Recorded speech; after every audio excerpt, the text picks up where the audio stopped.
97.1. Forever!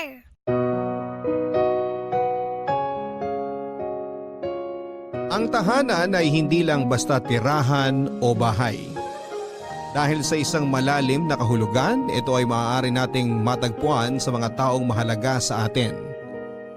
Ikaw, kapuso, gaano ka kahandang harapin ang buhay sakaling mawasak ang isang pagsasama at hindi na maging katulad ng dati ang tahanang kinalakhan mo? Malaki ang pagpapahalaga nating mga Pilipino sa pamilya.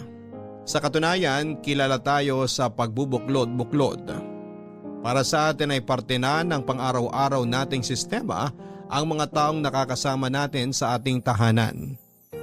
At matinding kalungkutan ang nararanasan natin sakaling merong lumisan. Yan ang eksaktong karanasan na pinagdadaanan ng ating letter sender for today na si Geraldine. Na walang ibang hangad kundi ang pagsasama-sama nilang mag-anak hanggang sa kapwa subukin ang pagkakataon ang dalawang taong mahalaga sa kanya. May tsansa pa nga bang bumalik sa dati ang nasira nilang pamilya o habang buhay na lang siyang magiging produkto ng wasak na pagsasama? Handa ka na bang marinig ang storya niya? Alamin natin yan sa kwento ng pag-ibig, buhay at pag-asa sa nangungunang Barangay Love Stories. Dear Papa Dudut, tawagin niyo na lamang po ako sa pangalang Geraldine. 28 years old at working bilang isang data analyst dito sa Makati. May boyfriend po ako for 3 years, si June, na katrabaho ko. Sa katunayan, siya po ang nag-inspire sa akin na i-share sa Barangay Love Stories ang kwento ng pamilya ko para kapulutan ng aral at inspirasyon ng ating mga tagapakinig. Palibasa, malaking bahagi rin po talaga ng tema ng storya ko ay tungkol sa paghihiwalay at muling pagkakabalikan ng mga magulang ko. Solong anak po ako, Papa Dudut. Nagtatrabaho bilang isang factory worker ang papa ko na si Greg sa Italy for almost 14 years noon. Nang mag-decide siyang umuwi na lamang sa Pilipinas para tulungan si mama sa negosyo nila. Tandang-tanda ko pa na ang pag-uwi at hindi na niya pag-alis sa bansa ang pinakamagandang regalo na natanggap ko sa ika-22nd birthday ko.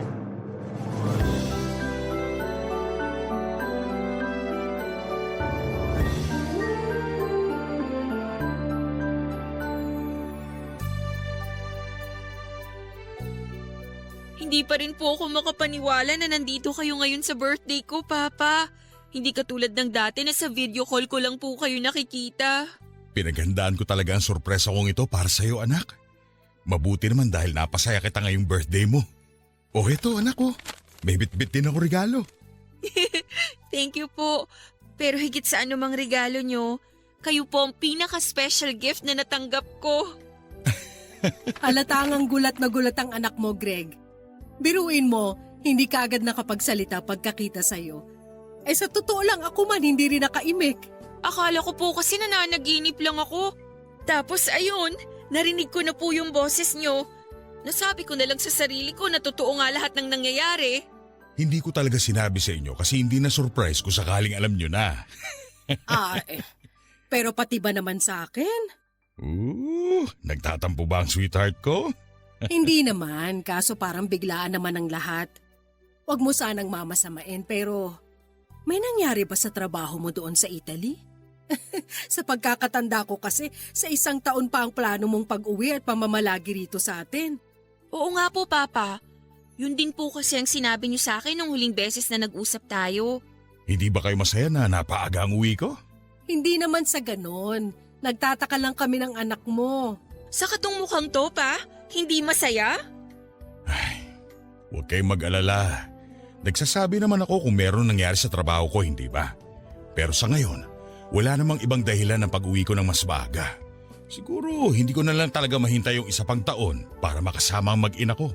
Naks, ang sweet naman talaga ni Papa. Isa pa, huling taon mo na sa kolehiyo, Geraldine. Hayaan mo namang eskortan ka ng papa mo sa graduation mo. Kung sa bagay, may punto po kayo. O ay bakit? Nagsasawa ka na ba sa pagmumukha ng mama mo, Geraldine? Tingnan mo, may nagtampo na tuloy. Ma, wala naman po kung sinasabing ganyan. Alam nyo naman po na pareho ko kayong love ni Papa, di ba? Kung umasta ka kasi parang mas mahal mo ang papa mo kaysa sa akin na mas matagal mong nakasama. Ay, kayo po nagsabi niyan, Mama. Sabi na nga ba eh, kahit na mas madalas nasa video call lang kami nag-uusap nitong unika iha ko, papa's girl pa rin talaga siya. Paano hindi magiging papa's girl yan? Kung anong hilingin binibigay mo. Aba syempre, baby girl ko yan eh. Kaya lumaki ang ulo. Alam nyo, mas nakakatawa po pala kayong makita na nag-aaway sa personal. Sino nag-aaway? Kami ng mama mo? Hindi ah, ang tawag doon, lambingan. Halika nga sweetheart, pakisa ko para mapatunayan natin dito sa anak natin na wala nag-aaway sa pamilyang ito. Dali, halika na. Ano ba, pwede ba Greg? Tigilan mo nga ako. Akala ko ba namimiss mo na ako? Oo, kaso Naku, nagpabebe pa talaga si Mama. sobra ka naman, nak.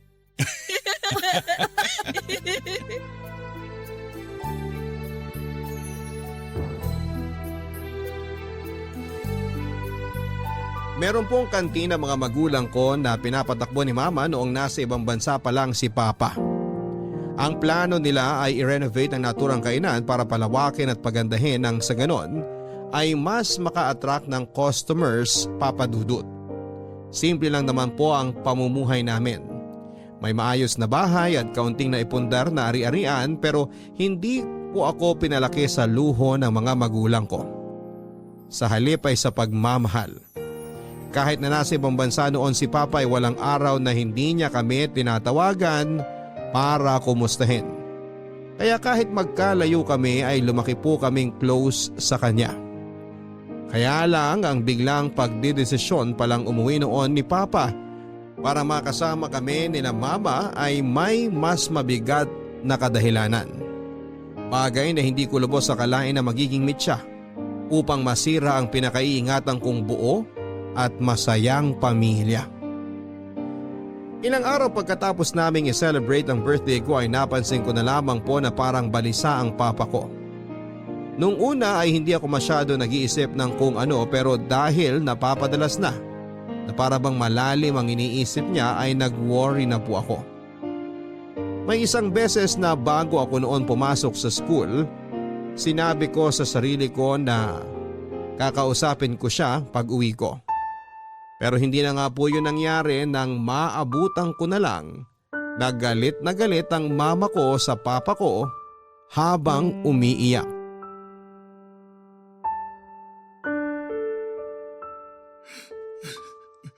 Patawarin mo ako, Amaya. Hindi ko naman sinasadya ang lahat.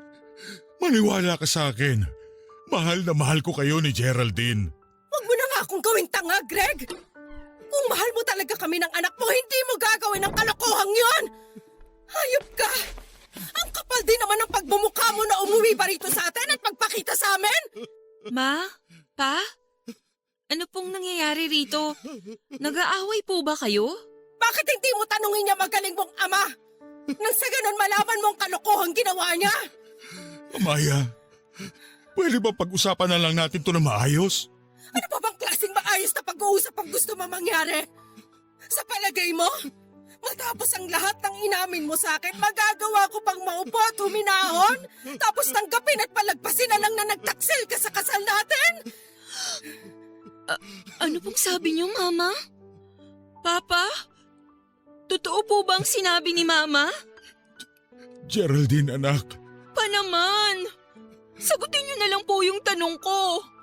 Oo lang po o hindi. Please naman. Totoong sinabi ng mama mo, anak.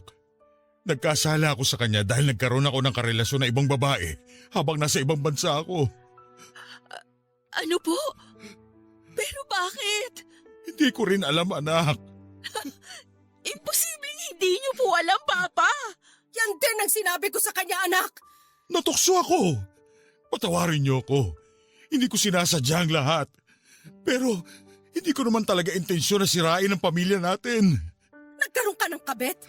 Tapos ang lakas ng loob mong sabihin sa pagbumuka namin ng anak mo na hindi mo intensyon na sirain ang pamilya natin? Pinagkatiwalaan kita, Greg. Akala ko maayos tayo kasi regular namang tayong magkausap, di ba? Pero nagkamali pala ako. Kaya nga humihingi ako ng tawad sa inyo ni Geraldine. Sa maniwala kayo o hindi, kinain ako ng konsensya ko. Kaya ako na mismo tumapos sa kung anumang relasyon na meron kami. At pagkatapos ano po? Umuwi ka rito sa Pilipinas para linisin yung konsensya ninyo? Kaya pala biglaan na lang kayong dumating. Yun naman pala, may iba kayong dahilan. Pambihira, Papa. Hindi ko akalain na magagawa niyo to sa amin ni Mama. Alam ko, anak. At hiyang-hiya ako sa inyong dalawa ng mama mo. Wala naman talaga akong intensyon na ilihim sa inyong lahat pero gabi-gabi na akong hindi makatulog ng mahimbing. Kaya kahit alam ko na posibleng magalit kayo sa akin, naglakas loob pa rin ako sabihin sa inyong lahat. Dapat ka lang talagang hindi patulugin ang konsensya mo gabi-gabi. Dahil napakasama ng nagawa mo, Greg. Sobrang kinasusuklaman kita at hindi ko alam kung kaya pa kita makasama sa pamamahay natin. Anong ibig mo sabihin, Amaya? Please, wag mo akong hawakan! Umalis ka muna sa bahay natin. Lumayo ka muna sa amin ng anak mo dahil hindi ko na alam kung paano ko pakakayaning tanggapin ang mga nalaman ko habang nakikita kita rito sa atin. Pero saan ako pupunta kung papaalisin mo ko? Pakiusap, Amaya. Huwag mo naman gawin sa akin to. Nagsisisi na ako sa nagawa ko. Patawarin mo ako. Geraldine, anak, patawarin mo ang papa. Kita mo na, pati anak mo galit sa'yo. Umalis ka na, sabi! Lumayas ka sa harap namin!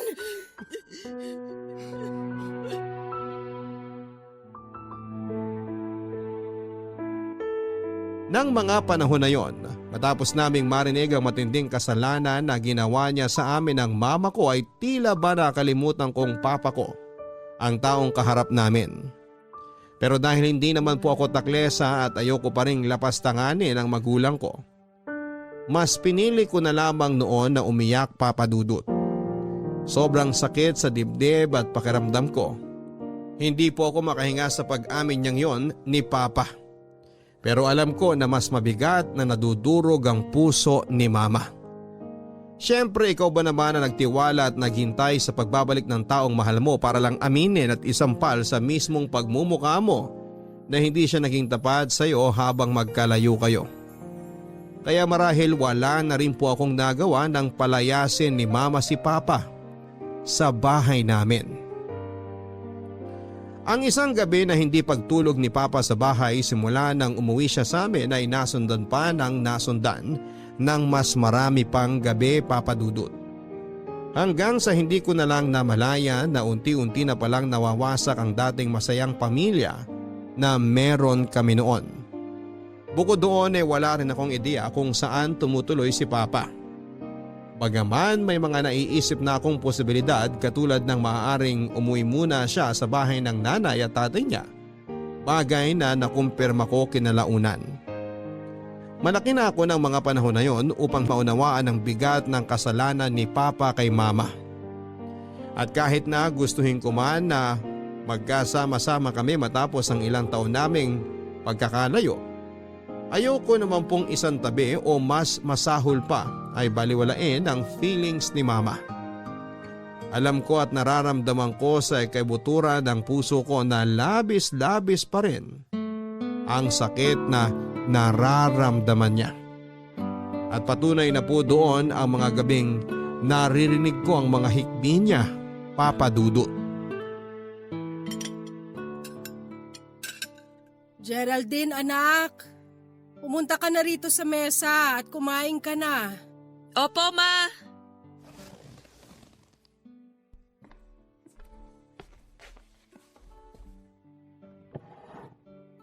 Kumain ka na lang dyan. Doon lang muna ako sa kwarto. Teka, Mama. Hindi po ba kayo kakain? Ayos lang ako. Huwag mo kong alalahanin. Pero ang huling kain ninyo kanina pa pong umaga. Ma, baka naman magkasakit na kayo sa ginagawa ninyo. Ay, hindi na po ako bata. Alam ko na po ang nangyayari kaya huwag niyo na pong subukan na itago sa akin ang lahat. Wala naman akong tinatago sa'yo. At alam ko na may isip ka na rin. Ayoko lang na makita mo ko ng kakaganito. Maupo na nga muna kayo, Ma.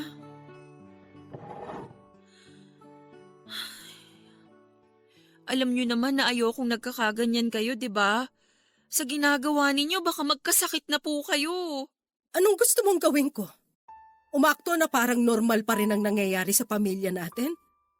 Anak, simula nang aminin ng papa mo na nagkaroon siya ng karelasyon habang nasa ibang bansa, parang basong babasagin na nadurog at nagkawasak-wasak ang puso ko.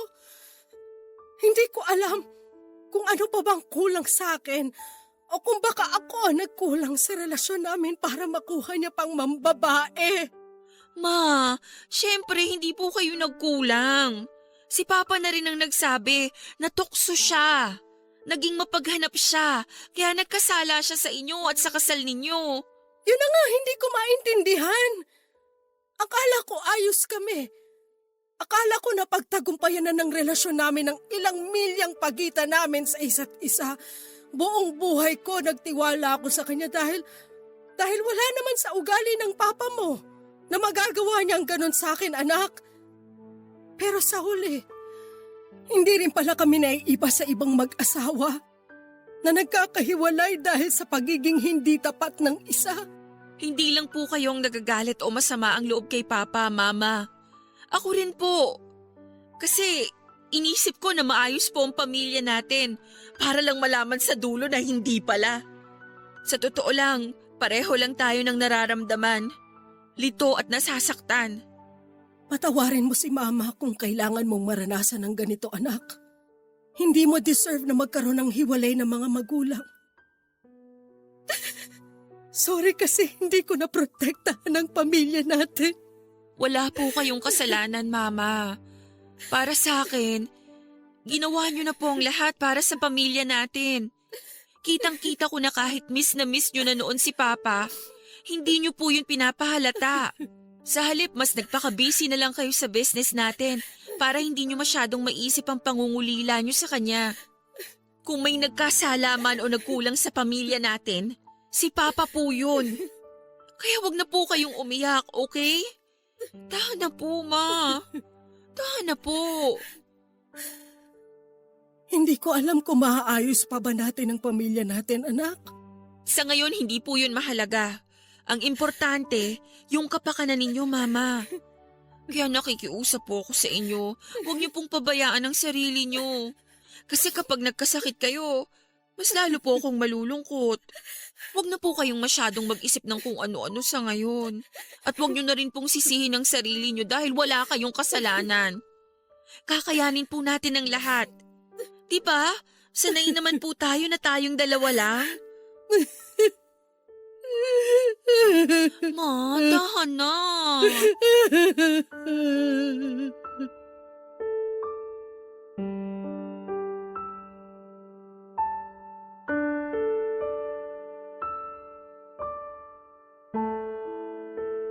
Natatandaan ko pa na tinawagan ako ng lola ko, nanay ni Papa, upang tanungin ang estado ng relasyon ng mga magulang ko. Yun din ang eksaktong pagkakataon na nalaman ko na sa kanila na doon tumutuloy pansamantala si Papa simula nang paalisin siya ni Mama sa bahay namin. Ang sabi ko sa lola ko noon ay nagkasala si Papa hindi lang kay Mama, kundi maging sa kasal nila. Kaya naman naiintindihan ko kung hindi kaagad siya mapatawad ng nanay ko. Kay lola ko rin po nalaman na labis ang pagsisisi ni Papa sa ginawa niyang pambababae noon habang nasa ibang bansa siya. At wala siyang ibang gusto kundi ang maayos ang dati nilang relasyon ni Mama bilang mag-asawa. May communication pa rin po kami ng tatay ko, Papa Dudut. Ako kasi ang kinontak niya para kumustahin si Mama. Bagaman aminado ako na nanlamig ako sa kanya at nagalit ay may punto na nailabas ko na ang lahat ng hinanakit at sama ng loob ko sa kanya. Nang minsan siyang tumawag sa akin, kasagsagan ng pagre-review ko para sa final exam noon, Papa Dudut.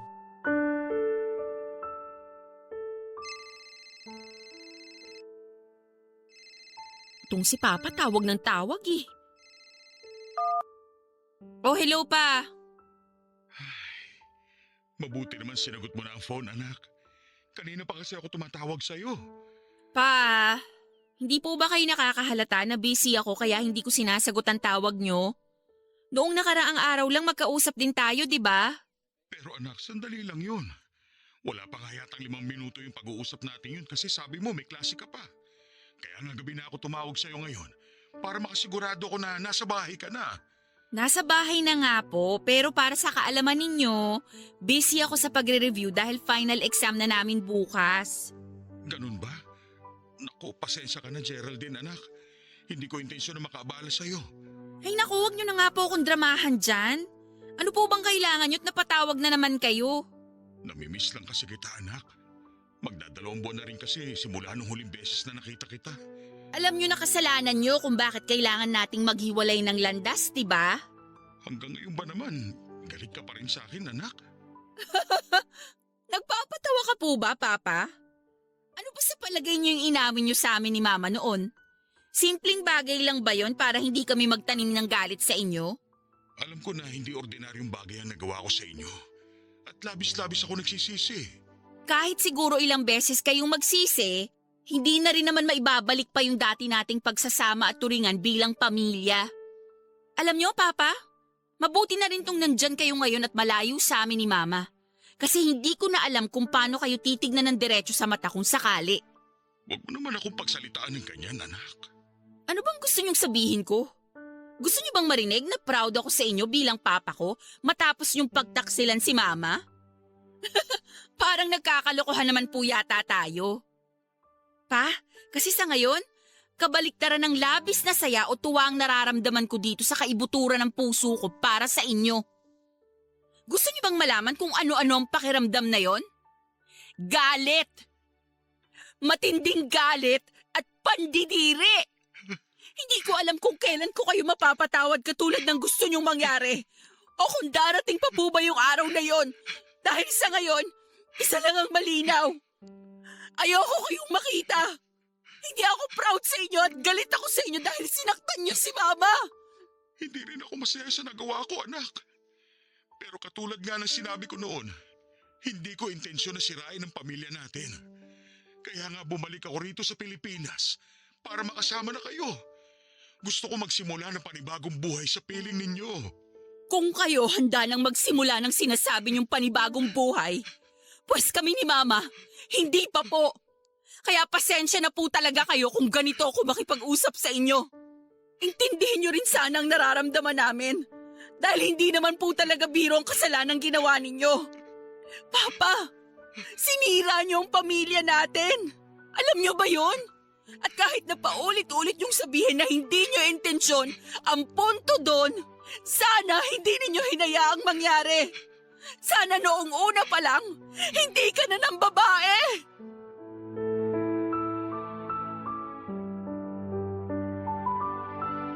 Ang sabi nila, kapag pinapadapa tayo ng pagsubok ng buhay ay wala tayong ibang dapat na gawin kundi ang bumangon at magpatuloy. Totoo po yun, lalo pa nang masaksihan ko kung paano mabilis na nagdaan ang mga araw na tila ba unti-unti nang nasasanay si Mama na hindi namin kasama si Papa. Kung sabagay, hindi naman po yun ang unang beses na nabuhay kaming dalawa na magkasama habang nasa malayo si Papa. Masakit para sa akin at mahirap tanggapin na tuluyan nang naghiwalay ng landas sa mga magulang ko. Pero minsan, Papa Dudut, kapag sinusubukan nating ayusin ang isang bagay, lalo lang po itong nagugulo. Dahilan para lalo din tayong mahirapan at masaktan sa dulo. Mabilis na lumipas ang araw at sumapit na ang sana ay magiging pinakamasayang tagpo sa buhay ko. Ang aking pagtatapos sa kolehiyo. Pero hindi katulad ng mga kaklase ko kung saan kasama nila ang kanilang mga magulang. Si Mama lang po ang sumalubong at yumakap ng mahigpit sa akin pagkakuha ko ng diploma at pagbaba ko sa entablado. Sa isip ko, ayos na yon kesa naman ako lang mag-isa. Mas masakit at malungkot naman yon kesa sa hindi namin kasama si Papa. Matapos kong graduate, maswerte naman akong nakapag-apply sa isang private company at nakapagtrabaho, Papa Dudut. Malaking bagay po sa akin na meron na akong pinagkakaabalahan dahil nadadivert sa ibang bagay.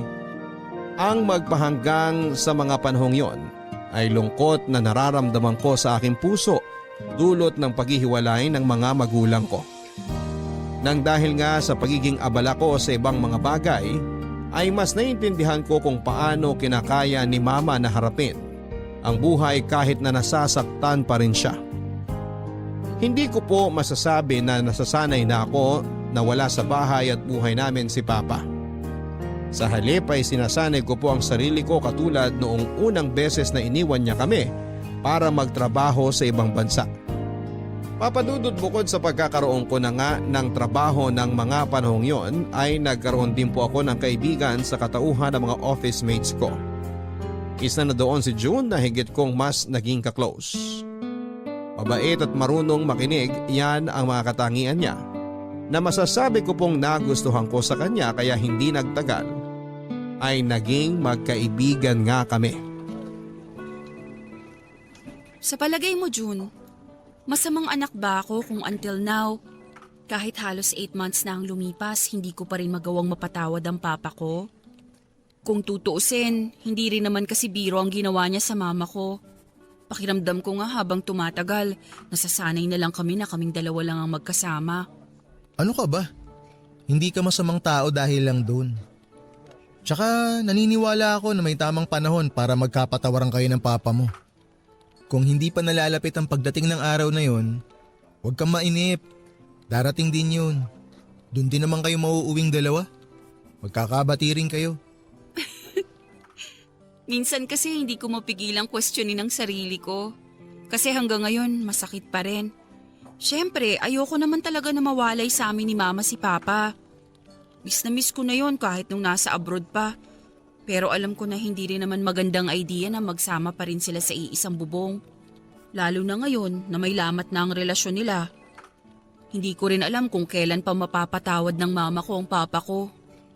Sa palagay ko, ibigay mo na lang ang desisyon sa mama mo, Geraldine. Kasi higit kahit kanino, siya ang mas nakakaramdam kung kailan darating ang araw na maluwag na sa dibdib niya na patawarin ng papa mo. Alam mo, matapos mong i-share ang nangyari sa pamilya mo, gusto kong magpasalamat at nag-open ka sa akin. Kasi pinagkatiwalaan mo ko. Mahirap na rin kasing sinasarili yung mga ganyang sitwasyon eh. Naramdaman ko kasi na mapagkakatiwalaan ka, kaya hindi na ako nagdalawang isip na magkwento sa'yo. Saka tama ka naman sa sinabi mo. Mahirap na sinasarili ko lang ang lahat. Alam mo, nung mga unang buwan nga ng paghihiwalay ng mga magulang ko, madalas na umiiyak na lang ako bigla sa klase namin, lalo na kapag iniisip ko yung problema sa bahay namin. Siyempre, hindi ko naman yung pinapahalata kapag umuwi ako sa amin, kasi ayoko nang dagdagan yung nararamdamang kalungkutan ng mama ko. Kung sa akin mangyayari yan, ako baka hindi ko kayanin. Kaya lalo lang din ako humahanga sa'yo kasi ang tapang-tapang mo. Kailangan kasi. Kung hindi ako magiging matapang, sino na lang ang aasahan ni mama, di ba? Awang-awa talaga ako sa nanay ko ng mga panahong yon. Kasi biruin mo, trinaydor siya ng taong minahal at pinagkatiwalaan niya ng husto. Pero mabuti na lang dahil sa kabila ng lahat, nanatili pa rin siyang matatag. Siguro sa kanya talaga ako nagmana. Walang duda yun. Ay, kung pwede nga lang gumising ako ng isang umaga tapos maayos na ulit ang pamilya namin. Katulad nung maliit pa ako. Bakit hindi, di ba? Kaso hindi ganun ang buhay. Walang magic na pwedeng makapagpalimot sa isang tao sa kasalanang nagawa sa kanya. O makapagtuwid ng isang baluktot na sitwasyon. Nakakatawa mang isipin, pero gabi-gabi ko pa rin pinagdarasal sa Diyos na sana maging maayos na ang lahat, lalong-lalo na sa mga magulang ko. Yun bang pareho na nilang mahanap ang peace sa mga sarili nila? Dahil alam ko, ramdam ko, na pareho pa rin silang nahihirapan hanggang ngayon. Actually, yan din ang hiling ko para sa parents mo, Geraldine. Ang mapatawad na nila ang isa't isa. Oo, alam ko na sa buhay na to, imposible nang mabalik sa dati ang isang relasyon lalo na kung minsan na tong nasira ng dahil sa pagkakasala.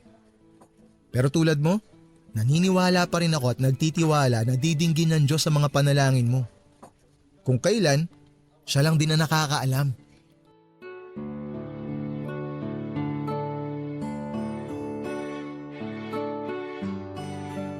Papadudot malaking bagay na nakapag-open up ako kay June ng mga panahong yon.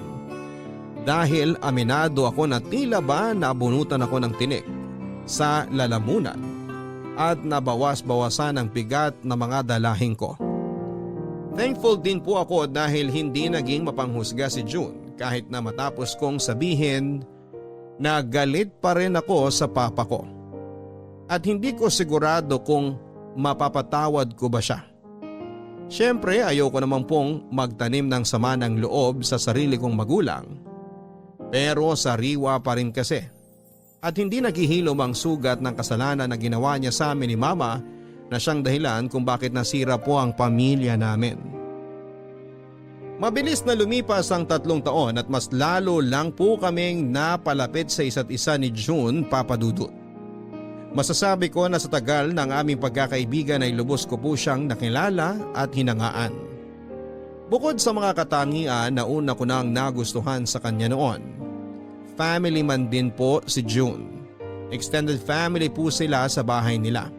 At minsan ko na rin pong nakilala ang parents niya nang magpunta kami ng mga katrabaho niya sa bahay nila. Minsan hindi ko mapigilang malungkot at mag-isip na kung sakali bang hindi nagloko noon si Papa, buo at masaya pa rin kaming magkakasama ni na Mama. Pero ano pa nga bang silbi kung paulit-ulit ko lang na uungkatin ang nakaraan? Papa Dudut, lingid sa kalamang ko noon ay nagkakagusto na po pala sa akin si June. Ako lang din naman ang nakakaalam na may nararamdaman ako para sa kanya ng panahon na yon.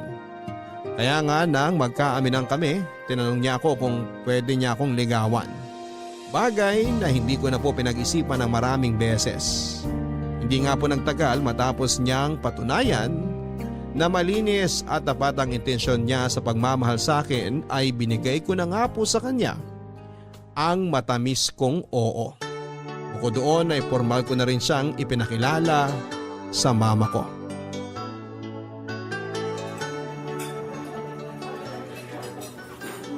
Anak, natutuwa talaga ako dahil pumayag ka makipagkita sa akin ngayon. Pero teka, hindi ba ako nakakaabala sa'yo at baka may ibang lakad ka? Pa, okay lang po dahil libre naman po ako ngayon. Sa totoo lang, masaya rin ako na makita kayo ngayon. Kumusta na po kayo? Balita ako, lumalakas na raw yung negosyo niyong talyer doon kina Lola. Oo, at proud ako dahil unti-unting nagbubungay pinaghirapan ko. Alam mo, nung tinayo ko nga yun, wala talaga akong kaalam-alam sa pagbubutingting ng mga sasakyan. Mabuti na lang dahil nandun ang lolo mo. Alam mo naman yun, bata pa lang, nasa tiyan pa nga lang yata ng nanay niya, nasa dugo ng pagiging mekaniko. Minsan napapaisip ako, bakit kaya hindi ako nagmana sa kanya? Eh di ba nga, isa na rin kayong mahusay na mekaniko ngayon? At ang lahat ng yon nagbunga dahil sa pagsisikap nyo. Kung sa bagay. Pero maiba tayo anak. Kamusta na ba ang mama mo? Nasa mabuting kalagayan at kalusugan ba siya? Kumakain ba siya ng maayos? Ayos naman po si Mama pa. Opo, kumakain naman siya ng maayos. Lagi ko rin siyang pinapaalalahanan dahil minsan nakakalimutan gawa ng mga trabaho niya. Ayun, busy pa rin sa kantin natin. Dinaig pa nga ako nun kung kumayod. Hindi po yata uso kay Mama ang day off. Kahit talaga kailan, napakasipag ng mama mo. Kaya nga hanga ako sa kanya eh. Geraldine anak, miss na miss ko na talaga kayo. Namimiss ko na rin po kayo, Papa. Masaya ako na marinig yan. Alam mo, simula nung mapalayo ako sa inyo mag-ina, may mga narealize akong bagay sa buhay ko. Bukod sa matinding pagsisisi, nahiya rin talaga ako noon sa sarili ko. Lalo pa nung pinagalitan ako ng husto ng lolo't lola mo pag uwi ko sa bahay nila. Grabe, biruin mo yun. Ang tanda-tanda ko na, pero parang bata pa rin ako kung sermonan nila. Pero alam ko naman sa sarili ko na deserve ko lahat ng mura, batok at hampas na binigay nila sa akin dahil nga nagkasala ako. Kaya nga anak, unti-unti rin noon pumapasok sa isip ko na tama lang din na magalit kayo ng mama mo sa akin dahil mahirap naman talagang patawarin ang nagawa ko sa inyo at sa pamilya natin. Sa totoo lang po, Pa, pagod na akong magalit sa inyo. Hindi ko alam kay Mama pero para sa akin, sapat na ang 3 taon na lumipas para hanggang ngayon, magtanim pa rin ako ng galit sa puso ko. Ibig bang sabihin yan, pinapatawad mo na ang papa? Ganun na nga po. Salamat anak. Malaking bagay na makuha kong kapatawaran mo dahil importante ka sa akin. Hindi mo alam kung gaano ko kasaya ngayon dahil sa sinabi mong yan. Parang kulang na lang, magtatatalon ako sa tuwa. Papa, yan ang wag na wag niyong gagawin dahil baka mabalian kayo ng buto. Tignan niyo madulas ang sahig. Kakalampaso lang nila. Pambihira. Ano bang palagay mo sa papa mo? Gano'n nakatanda. 50 anyos pa lang ako, Geraldine. Hindi pa ako senior citizen. Wala naman po akong sinabi Biro lang. Pero anak, matanong ko lang ha. Ang sabi ng lola mo sa akin, nabanggit mo raw na may pinakilala ka ng boyfriend sa mama mo. Totoo ba yon? Opo. June po ang pangalan niya. At katrabaho ko siya since nakapasok ako sa company. Mabait po siya, Papa. At gusto ko rin po na personal niyo siyang makilala. Kung ganon, ikinagagal ako na makilalang lalaki nagpapatibok sa puso ng unika iha ko.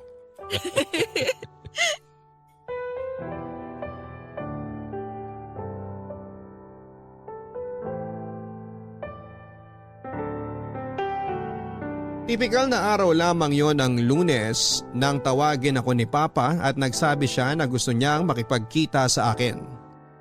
Dagdag pa niya na nami-miss na raw niya ako.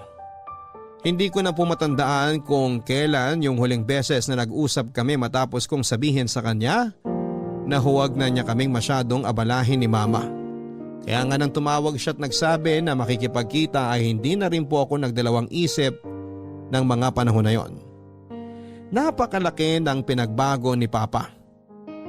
Mula sa pisikal na anyo maging sa dating kislap ng mga mata niya.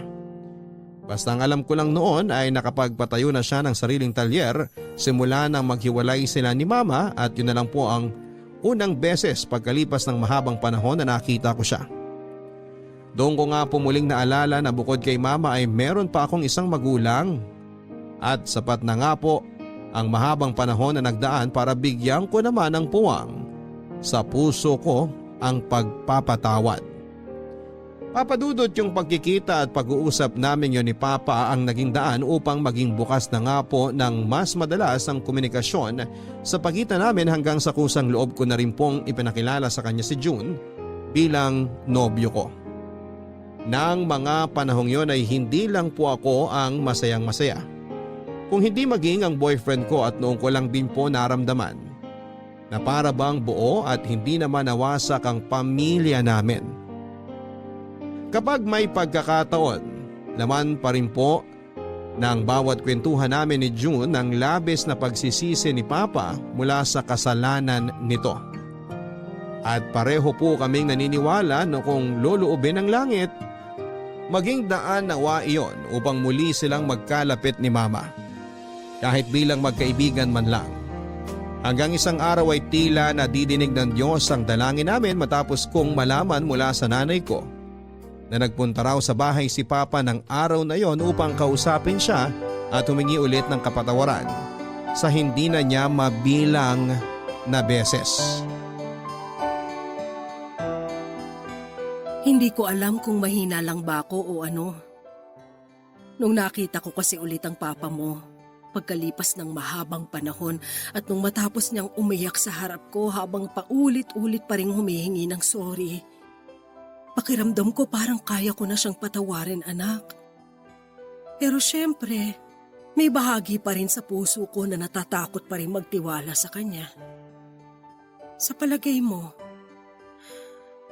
Medyo nagugulhan na rin kasi ako sa nararamdaman ko. Tama ba to? Ma, kung ganyan po ang nararamdaman ninyo, isa lang ang ibig sabihin yan. May bahagi pa rin po dyan sa puso ninyo na handang makipag-ayos kay Papa. Pero di ba, sinabi ko na parang hindi pa rin ako handang magtiwala sa kanya. Hindi naman po kaagad-agad na babalik yung tiwala nyo kay Papa. Siyempre parang mag-uumpisa ulit kayo. Kasi kung nararamdaman nyo dyan sa kalooban ninyo na gusto nyo pa siyang bigyan ng pagkakataon para patunayan ang sarili niya. At kung sa palagay ninyo sincere si Papa sa mga sinasabi niya, wala naman pong mali doon. Ay, ikaw ba anak? Napatawad mo na ba ang Papa mo? Noong huling beses na nakipagkita ako kay Papa, sinigurado ko po na maluwag yun sa puso ko. At sinabi ko sa kanya na napatawad ko na siya. Siyempre, hindi naman po naging madali para sa akin ang proseso na pinagdaanan ko. Para masabi ko na wala na akong sama ng loob sa kanya. Pero habang tumatagal po kasi nadala-dala ko yung galit sa dibdib ko, parang ang hirap po magpatuloy, Ma. Yung bang parang ang bigat-bigat sa pakiramdam? Kaya nga malaking bagay din na palaging nasa tabi ko si June para makinig sa tuwing nararamdaman ko ang kalungkutan. Lalo na tungkol sa nangyayari sa pamilya natin. At sa totoo lang, malaki po ang impluwensya niya para mabigyan ko ng puwang sa puso ko ang pagpapatawad. Matagal ko na ring pinag-iisipan ng tungkol sa bagay na yan pero natatakot lang talaga akong sumugal. Hindi, siguro dahil mas natatakot lang akong masaktan ulit sakaling pabalikin ko ang Papa mo sa buhay natin. Mama, hindi naman po tayo makakaiwas sa sakit kahit na ano pa pong gawin natin. At syempre, yung naranasan ninyo, hindi nyo po yun deserve. Pero sa nakikita ko po kasi sa ngayon, mahal nyo pa rin si Papa. O kung hindi man, sabihin na nating importante pa rin siya sa inyo. At kaya kayo mas nahihirapan dahil pinipigilan nyo ang sarili nyo na patawarin siya. Anak, sa palagay mo, kapag sinubukan ko, magiging maayos pa rin ba ulit kami ng Papa mo? Hindi po ako ang makakapagsabi kundi kayo mismo. Sa tulong ng Diyos at sa pagtitiwala nyo sa proseso. Pero kahit na ano pa pong mangyari, nandito lang ako sa tabi nyo. Katulad noon. Di ba nga po, partners in crime tayo? Wala tayong hindi kinaya at kakayanin sa mga napagdaanan natin. Salamat, Geraldine. Kasi kahit na malaki ka na, palagi mo pa rin akong sinasamahan. Hindi mo pa rin ako iniiwanan at hindi ka pa rin nagsasawa sa akin. Napakalaki ng naitulong mo, anak, para mapagtagumpayan kung harapin ang nangyayari sa pamilya natin. Kaya naman maraming salamat. Hindi ko alam kung anong klaseng kabutihan ang ginawa ko sa nakaraang buhay ko para pagkalooban ng Diyos ng isang biyaya sa katauhan mo. Manaman eh. Huwag niyo na po akong paiyakin. Kanina pa ako nagpipigil dito eh. Nagsasabi lang ako ng totoo, anak. Mahal na mahal kita. Mahal na mahal din po kita. Kayo ni Papa.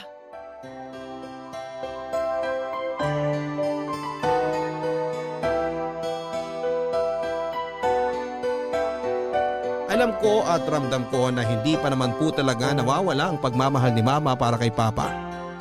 Siguro kailangan lang talagang lumipas ang mahabang panahon upang humupa ang bigat ng sitwasyon.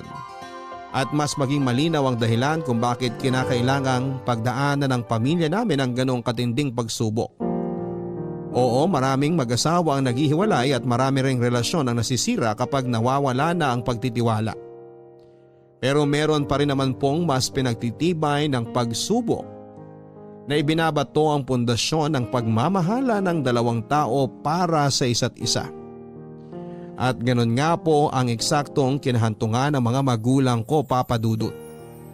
Lumipas pa ang ilang buwan, ang isang beses na pagpunta ni Papa sa bahay namin ay nasundan pa nga ng nasundan ng maraming beses, Papa Dudut. Nakakatuwa rin naman pong isipin na masaya na rin siyang tinatanggap ni Mama sa bahay at buhay namin.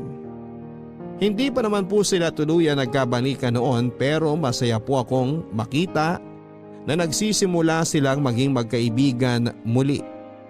Oo, masakit po para sa akin na masaksihang nawawasak sila noon.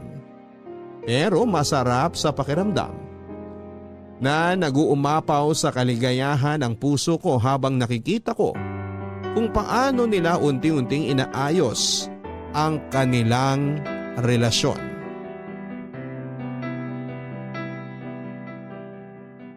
Ano? Ayos na ba ang itsura ko? Hindi ba tumatayo ang buhok ko? Alam mo, hindi ko na mabilang kung ilang beses mong tinanong yan. Tsaka nakaharap ka naman sa salamin, wala ka bang tiwala sa nakikita mo? Hindi naman sa ganun. Pero gusto ko lang makasigurado na maayos at presentable ang itsura ko sa anak mo at doon sa nobyo niya. Maayos ka na at presentable tignan. Huwag ka na mag-alala, okay? Sa paningin mo ba, gwapo na ako?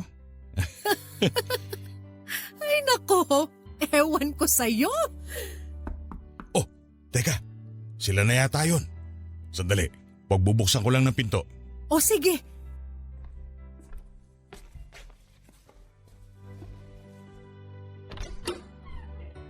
Happy birthday, Papa! Payakap nga ako! Naku, salamat anak.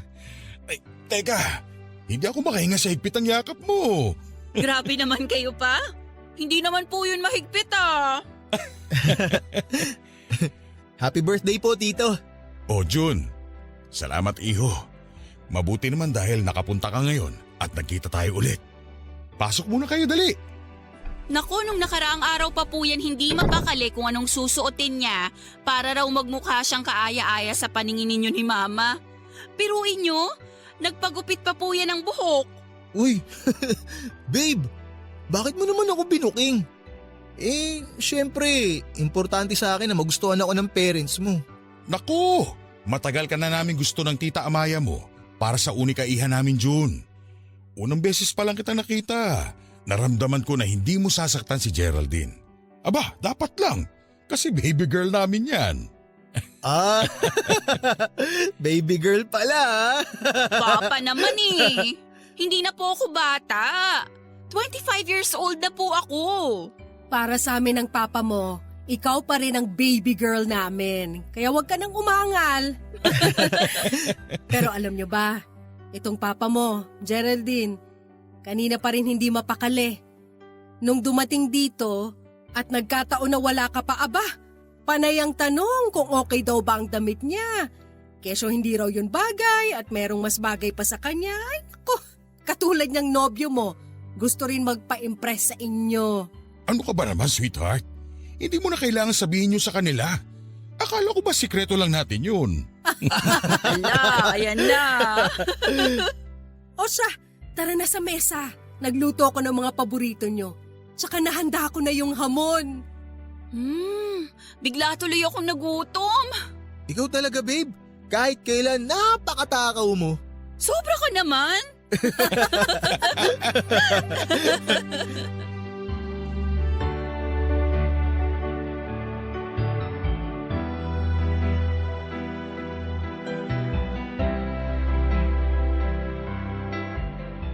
Papadudot na puno nga po ng tawanan, biruan at seryosong usapan ang araw na yon. Kung kailan ipinagdiriwang namin ang birthday ni Papa. Palibasa yun din po kasi ang unang beses na iniharap ko si June sa mga magulang ko na magkasama sila. At aaminin ko na ang sarap sa pakiramdam na makitang kinakausap nila ang boyfriend ko tungkol sa mga bagay-bagay na nakakataba ng puso na kahit malaki na ako ay parang maliit na bata pa rin ang turing nila sa akin. Habang pinagsasabihan nila pareho si June na alagaan at huwag akong sasaktan bilang nobya niya. Yun po ang unang beses na nagsama-sama kami at nakumpleto bilang pamilya sa isang hapag, papadudot. At ang makita na unti-unti nang nagkakapalagayang loob sina Mama at Papa ay walang katumbas na kaligayahan ang hatid noon sa puso ko bilang anak nila. Totoo na sagrado ang pagtitiwala sa isang relasyon o pagsasama at kapag nasira o nagkalamat ito. Dumarating sa punto na kahit na anong gawin nating ayos ay hindi na po bumabalik sa dati ang lahat. Ganon nga ang nangyari sa mga magulang ko nang minsang nagkasala si Papa kay Mama at sa kasal nila. At nang dahil sa pangyayaring yon ay dumaan sa matinding pagsubok ang pamilya namin.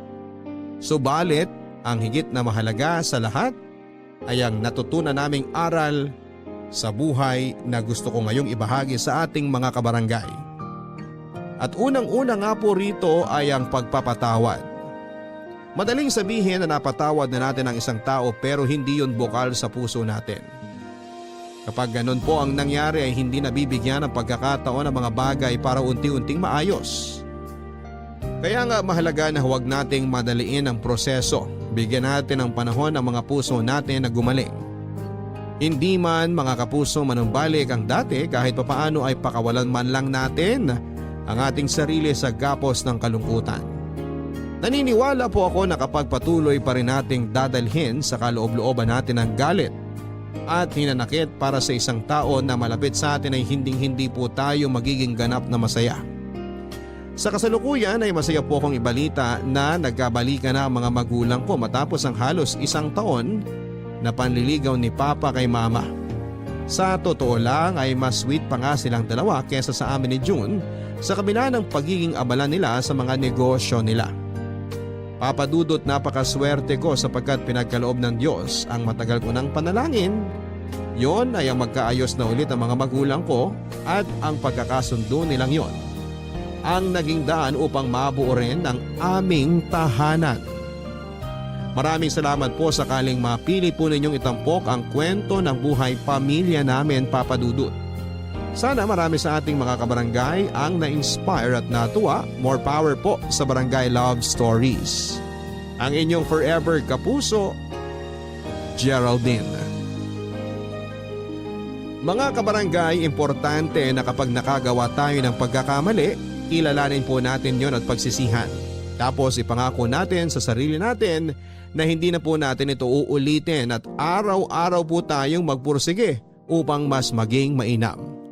Oo, hindi naman talaga madali ang magpakabuti pero palagi pa rin po nating subukan at huwag nating sukuan ang proseso. Para naman po sa mga nagawa ng kasalanan, nasa sa atin po kung patatawarin po natin o hindi ang isang tao na nakagawa sa atin ng pagkakamali. Ano pa man sa dalawa, ang piliin natin ay dapat siguraduhin po natin na sa dulo ay magiging masaya tayo. Hindi masamang unahin ang ating sarili at bigyan ng panahon ang ating puso na maghilom, pero palagi po nating tandaan na kung bibigyan natin ang kalayaan ng ating sarili ay unahin nating maging malaya sa galit at kalungkutan na inyong nararamdaman. Hanggang sa susunod na episode, ako po ang inyong Mr. Love Stories sa mga kwento ng pag-ibig, buhay at pag-asa sa Barangay Love Stories number 1. Mga kwento ng pag-ibig, kwento ng pag-asa at mga kwento ng buhay dito sa Barangay Love Stories. Love Stories.